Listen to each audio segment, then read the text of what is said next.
تعرفين انا بالكوفي قبل اسبوع طبوا علي 10 سقطتهم لك السقط. عين ابو العشرة بابا يسلم عليك يقول خلي نزلنا السرعة على القاضي. روح هسه مو وقتك، روح. جندي نصرت متاكد هو هذا بيتهم؟ اي سيدي هو هذا بيتهم، وعندهم 4 شباب او 3 شباب. روح اسحل لي واحد لو اثنين معدهم بسرعه. سيدي هسه روح اساله واجيب لك اياه. يلا هوب شنو البيت تايه؟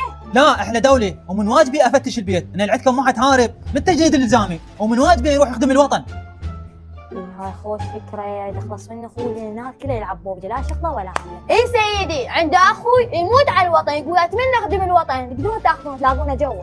ها يعني واحد جوا ويحب الوطن ويريد يخدم الوطن؟ اوف ليه انا اجي. عالجنا حموت. تفضل سيدي، هو هذا اخوي يموت على الوطن، ما شايف انت حب الوطن يقول بس اريد اخدمه، اخذوه. هو هذا عالجني ومرد عاجك. انت عندك واجب الزامي لازم تخدم الوطن. ايه لازم تقوم يلا قوم وياي بسرعه. بروح ابوك انا احب الوطن مريومه.